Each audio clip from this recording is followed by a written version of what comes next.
सुप्रभात। तीर्थराज प्रयाग, ये हमारी आज की आध्यात्मिक चर्चा का विषय। तीर्थराज प्रयाग। हिंदू तीर्थों में प्रयाग, काशी तथा गया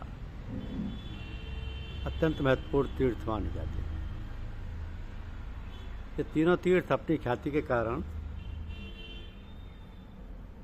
त्रिस्थली के नाम से प्रसिद्ध हैं।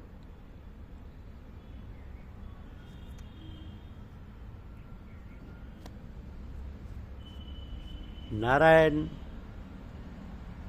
भट्ट ने वाराणसी में त्रिस्थली सेतु नामक पुस्तक लिखी, जिसमें उन्होंने प्रयाग, काशी तथा गया तीनों का विस्तृत वर्णन किया। त्रिस्थली सेतु में इसे आश्वलायन शाखा के अंतर्गत आई हुई श्रुति बतलाया गया, किंतु तीर्थ चिंतामणि के अनुसार यह ऋग्वेद का ही सूक्त है। इस सूक्त के अनुसार जो व्यक्ति सित तथा असित अर्थात गंगा और यमुना के संगम पर स्नान करता है वह स्वर्ग प्राप्त करता है, और जो अपने शरीर छोड़ता है वह मोक्ष को प्राप्त करता है। प्रयाग को बहुत ही पवित्र स्थान मानते हैं। महाभारत के स्थलों पर भी प्रयाग के महात्म्य का वर्णन हुआ है। वाल्मीकि रामायण में भी प्रयाग का वर्णन प्राप्त होता है। प्रयाग के लिए तीर्थराज शब्द का प्रयोग अनेक स्थानों पर हुआ है। तीर्थराज का अर्थ है तीर्थों का राजा। पद्म पुराण में सतीर्थराजो जयति प्रयाग ऐसा उल्लेख है। मत्स्य तथा स्कंद पुराण में ऐसी प्रकार के प्रसंग मिलते हैं। प्रयाग को तीर्थराज इसलिए कहा जाता है कि एक बार ब्रह्मा ने यज्ञ किया, जिसमें उन्होंने प्रयाग को मध्यवेदी, कुरुक्षेत्र को उत्तरवेदी तथा गया को पूर्ववेदी बनाया। तो प्रयाग में गंगा, यमुना तथा सरस्वती तीनों धाराएं मिलकर दो धाराओं में परिणित हो जाती। इसी से इसका नाम त्रिवेणी तथा संगम पड़ा।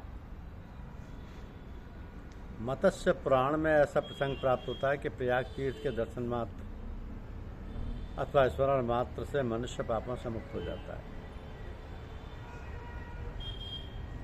प्रयाग में विष्णु सदैव अपनी योग मूर्ति में प्रतिष्ठित रहते हैं। रुद्र भी यहाँ निवास करते हैं। जब उन्होंने अपने त्रिनेत्र से संसार को भस्मीभूत किया था, उस समय प्रयाग भस्म नहीं हुआ था। इसी कारण मत्स्य पुराण में प्रयाग को त्रिदेवों का निवास स्थान बताया गया। पद्म पुराण में इसी से समानता रखने वाले श्लोक मिलते हैं। मत्स्य पुराण में ऐसा प्रसंग प्राप्त होता है कि जो व्यक्ति एक मास तक ब्रह्मचर्य पूर्वक प्रयाग में निवास करता हुआ देवता एवं पितरों का पूजन करता है, वो अपने मनोवांछित फल को प्राप्त करता है। प्रयाग का ये महत्व वास्तव में उसे तीर्थराज पद पर प्रतिष्ठित करने वाला है। इस तीर्थ की पवित्रता मनुष्य को इहलौकिक तथा पारलौकिक सुख प्रदान करने वाली है। तीर्थराज का महत्व आज भी कम नहीं हुआ है, पर उत्तर वृद्धि को प्राप्त होता जाता है। आज भी अनेक तीर्थयात्री तीर्थराज के दर्शन हेतु तथा त्रिवेणी संगम में स्नान करने हेतु प्रयाग की ओर बढ़ते चले जाते हैं। इसी में वे अपने जीवन को सार्थक समझते हैं।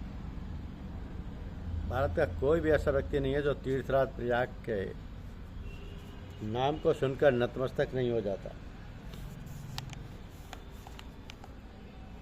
आलस्य छोड़कर देवता, मुनि, असुरराज आदि भी जिनकी सेवा निरंतर ही करते हैं, तब फिर बड़े बड़े पापों में निरत रहने वाले मनुष्यों की तो बात ही क्या है। जो पृथ्वी में सज्जनों के विघ्न बाधाओं को दूर करने वाले हैं और जिन्होंने समस्त यज्ञों को जीत लिया, ऐसे तीर्थराज प्रयाग की जय हो। जिनकी महत्ता के विषय में वेद प्रमाण हैं, स्मृतियाँ प्रमाण हैं और प्राण तो सबसे बढ़कर प्रमाण हैं, उन तीर्थराज प्रयाग की जय हो। जहाँ पर योगाचरण की प्रतीक्षा नहीं हो, न विविध प्रकार के यज्ञों और ऋषियों की विशिष्ट दीक्षा की अपेक्षा है, न तारक मंत्र तथा गुरु की अपेक्षा है, ऐसे तीर्थराज प्रयाग की जय हो। बहुत आकर कोई निवास ही करे इस बात की जिन्हें परवाह नहीं, जो अत्यंत उदार चित्त वाले और मनुष्यों की कामनाओं को पूर्ण करते हैं तथा इच्छित पदार्थों को देते हैं, ऐसे तीर्थराज प्रयाग की जय हो। जिसके कंठ भाग में तीर्थावली है, पादमूल में दानावली शोभित है, वृतावली दक्षिण भुजा में स्थित है, ऐसे तीर्थराज प्रयाग की जय हो। जिसमें अवगाहन करने वालों पर यमराज का नियंत्रण नहीं रह जाता, जो अपने क्षेत्र में निवास मात्र से सुगति अर्थात मोक्ष प्रदान कर देता है, और जो आश्रय लेने वालों के लिए अमरत्व प्रदायक है, उस तीर्थराज प्रयाग की जय हो। श्री गंगा जी और यमुना जी की नीली और सफ़ेद तरंगें जिनकी चमर हैं तथा साक्षात अच्छे भट्टी जिनके नीले रंग का छत्र है, ऐसे समस्त तीर्थों के राजा प्रयाग महाराज की जय हो।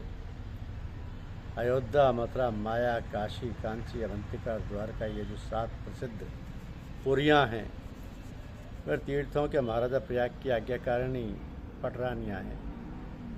अत्यंत निकट होने के कारण काशी अत्यंत प्रिय, जिसमें कि ब्रह्म प्रकाशित होता है, वह सब रानियों में प्रधान है, और उस आज्ञाकारिणी रानी को मुक्ति देने का काम तीर्थराज ने सुपुर्द किया है, अर्थात वह अपने निकट मरने वालों को मुक्ति देती रहती है। ऐसे तीर्थराज प्रयाग की इस ब्रह्मांड के बीच में सदा जय हो।